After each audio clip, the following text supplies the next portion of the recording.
All right, let's talk about it. That huge, stressful financial decision that keeps so many parents up at night. Yeah, I'm talking about that crazy balancing act between saving for your kids' college and saving for your own retirement. It can feel totally impossible. But you know what? Today, we are going to make it simple. I mean, this question gets right to the heart of it, doesn't it? It's this incredible knot of guilt and fear. You feel selfish for putting money away for retirement when your kid needs it for school. But then you feel absolutely terrified of falling behind on your own future. Well, today, I'm going to show you exactly how to handle both. And I promise, the answer is probably not what you think. So let's just start with the cold, hard numbers. This is what it costs, on average, for just one single year at a public in-state university. And that's including everything: tuition, fees, room and board. So you multiply that by 4 years, and yeah, you're already clearing $100,000. And if you thought that was a lot, take a look at the average for a private university.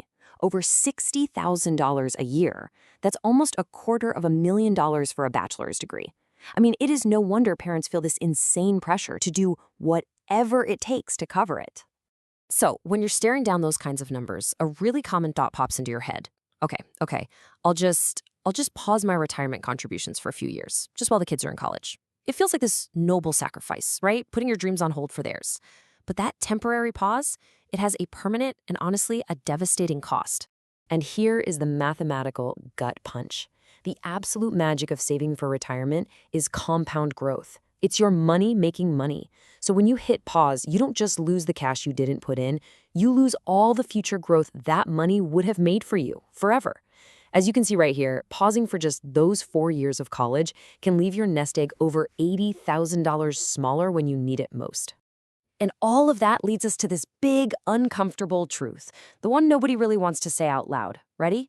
Prioritizing your own financial security isn't selfish. In fact, it's the single most responsible and loving thing you can possibly do for your children. Let me show you why. You've heard the safety instructions on an airplane, right? You have to put your own oxygen mask on first before you can help anyone else. Well, that exact same rule applies to your family's finances. If you sacrifice your retirement, you risk becoming a financial burden on your kids later in life, which is the very outcome you are trying to prevent in the first place. So, how do you actually do this? How do you put your own oxygen mask on first? Simple. You follow a clear step-by-step plan. This isn't about feelings or guesswork. It's a financial priority ladder that tells you exactly where your next dollar needs to go. Okay, the first 3 rungs of this ladder are completely non-negotiable. This is your foundation. Before you do anything else, you need a cash cushion for emergencies. Then, and I cannot stress this enough, you have to contribute enough to your 401k to get the full employer match. It's free money. Don't leave it on the table. After that, you attack any high-interest debt, like credit cards that's just draining your income. Okay, foundation is set. Now we keep climbing. Next, you work on maxing out a Roth IRA for some amazing tax-free growth in retirement. Then you go back and pump up those 401k contributions even more. And notice what's at step 6? Now. Only after your own retirement accounts are being consistently funded do you officially start putting money into a dedicated college savings plan. Now, once you've reached that step on the ladder, there is an absolutely fantastic tool that was designed specifically for this one goal. It's called the 529 Savings Plan. So what is it? Put simply, a 529 is like a special investment account, a bucket built just for education savings. They're sponsored by states, but you can pretty much invest in any state's plan. It doesn't matter where you live or where your kid eventually decides to go to school. So what's the big deal with these plans? Well, the benefits are huge. First, your money grows tax-deferred. Second, when you take it out for qualified expenses, tuition, books, all that stuff, the withdrawals are also completely tax-free. And third, and this is a big one, you, the parent, always control the account. And that control leads to one of the biggest hidden advantages. When you go to apply for financial aid, the money in your 529 plan is counted as a parental asset, so it's assessed at a much lower rate, just over 5%. Now, compare that to a regular savings account that's in your child's name, which can knock down their aid eligibility by 20% of its value. That is a massive difference.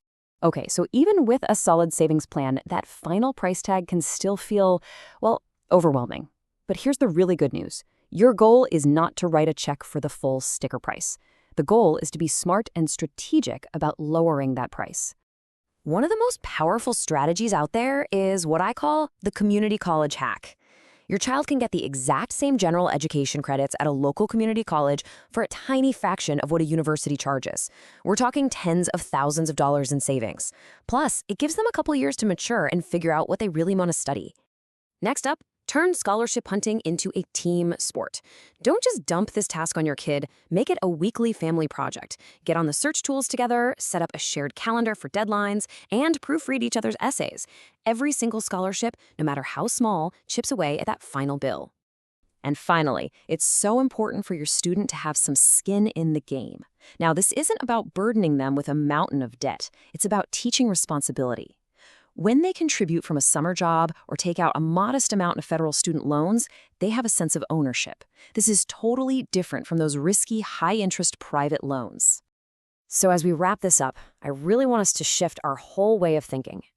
This was never really about college versus retirement. It's about creating one single, unified plan for your family's financial health for generations to come. And if you take away one thing, let it be this.